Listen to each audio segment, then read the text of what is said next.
Welcome back, you lovely bunch. Thanks for tuning in again. I hope you're all doing good. We are out on the Marin DSX FS. This is my most hated bike, and by that I don't mean I hate this bike, I mean that you guys hate this bike. I mean, YouTube seems to despise of this. Is it the flat bars that makes you hate it? Is it the fact that it's not really a gravel bike, it's not really a mountain bike? Does that make you hate it? Or is it the awful paint job? I mean, honestly, I rate the paint job. I think it's awesome. Look, see what you can do with a bit of spray bike paint? Amazing. Elite Drive 6 carbon wheels for anyone that's going to ask. So there we go, 6-spoke carbon wheels. Might as well start with a little review of them. I had one for about like 3 months and the front one broke, it delaminated. So they sent me a replacement. Well, actually they sent me a replacement pair, which is awesome. And since then, I've had no issues at all. They're going perfectly. I mean, obviously if these go out of true, there is no truing them. Yeah, flat pedals as well today. Woo. I mean, honestly, I just couldn't be bothered to change my pedals over, and I wanted to ride something different. It's actually one of my more favourite bikes. And one of the reasons for this is this cheap and cheerful wheel top group set. This one actually does work better than the road one. I'll give you a bit more info about this later in the ride, but yeah, this has made this bike amazing. And look, I've got loads of clearance here now. I'd always run like a 2.1 and it was just too wide, so now we have like a lot of clearance. It's been a busy week, getting the new kid settled in the house. That's going smoothly, so I'm starting off on the right foot and going for a bit of a ride. So let's go.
So this wheel top setup, I figured I might as well just stop and have a little bit of a talk about it. Look, see, this is the EDS OXYQ. You can get different size rear cages depending on what cassette you're going to run. Buttons for shifting, they're just here. It is like a little bit bulky, it's quite wide. I thought it was a little bit more like streamlined and not as like fat and wide. I mean, not the end of the world. But the gear shifting on this is obviously why you'd buy new gears, why you want electronic gears. You want like minimal cables, bolt on the shifter, bolt on the rear derailleur, and you're ready to go. I did download the app just to do some fine tuning. I barely had to do any fine tuning. What I did have to do was adjust the B limit screw, which is down here. Charge port is just here, this is exposed. I have got it wet a few times as well and it still charges up. It seems to hold a battery for absolutely ages. I mean, I haven't charged it since I got it and it's been on this bike for quite a while. But yeah, the shifting is so crisp, so perfect, it is. This does actually seem to shift a little bit better than the road version. Maybe because the road version you have like a double chain ring and then you get this auto trimming, and I think it's the auto trimming feature that does make some of the gears not as perfect as they should be. I mean, it's not bad by any means, but in comparison to this one, this is absolutely perfect. It's very cheap compared to the SRAM stuff. I think this is about like £400, and then a SRAM for the equivalent is much more expensive. Obviously this doesn't come with like disc brakes or any of that stuff, you get that stuff separately. I'm using the Shimano ones that came with the bike. For what it is and the price and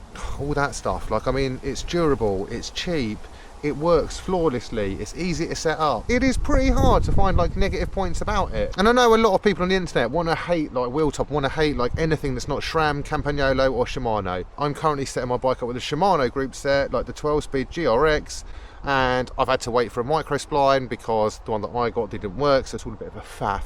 And Wheeltop are doing a gravel version which is coming out soon, and that left me with the question, do I put this new Shimano GRX 12-speed on my carbon gravel bike, or do I put the Wheeltop electronic one on? Because if that shifts anything like this, I mean, it's making me think that I'd rather have really precise, perfect electronic shifting. I mean, there's nothing wrong with Shimano, but this stuff is much easier to set up. It really is. And then the batteries last, the gear shifts work, and I like the cleanness of no wires. So I don't know, what do I do? Do I ditch all the SRAM Apex on the spotty bike and do I put it on that one, or do I put it on the gold carbon bike? Maybe I should just put it on the spotty bike. That's like my aluminium gravel bike, my winter road bike, and that means it's going to get tested in all conditions, and we want to know how this does in like really bad English weather, so maybe that's what I should do. Anyway, let me know down below, which bike do I put my electronic group set on? Any questions about this awesome like thing, let me know down below, and there are a bunch of videos on the channel about setting this up and getting it all working. So, right, that's that. Let's carry on.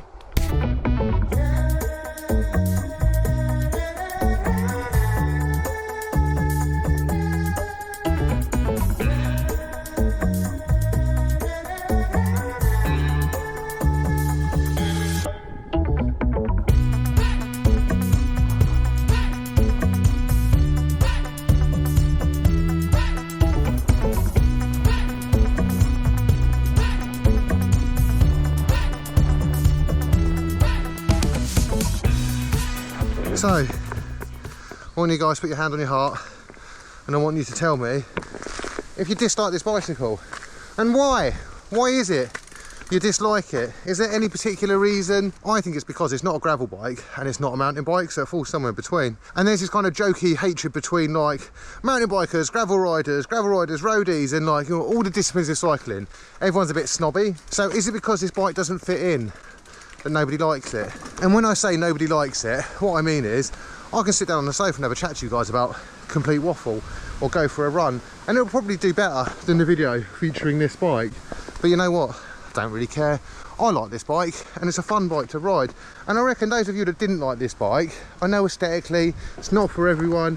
I know flat bar gravel bikes are not for everyone, but if you rode it, I reckon you'd find it hard not to have a smile on your face. But I genuinely have no idea why it is so hated. I honestly thought, especially with the funky paint job, I mean, it screams like posy influence, doesn't it? I thought it'd like do quite well on social media, but as it turns out, yeah, YouTube hates it. I mean, I say only YouTube because Instagram, it seems to go down quite well. I would like to do some upgrades on this bike. I would like to change the chain set. It has this like cheap no-name one on, and I would like a carbon seat post and a carbon stem and maybe some carbon bars, and then it'll be all lightweight and like even more racy. I mean, do I need to make these changes? Like, not at all. It's completely fine the way it is. But because you guys love this bike so much, I might as well do some upgrades. Right, thank you as always for watching. I seem to have finally got on top of the whole work, life, cycling, YouTubing balance, fingers crossed. Do remember to like, comment and subscribe, and I'll catch you guys very soon. Bye.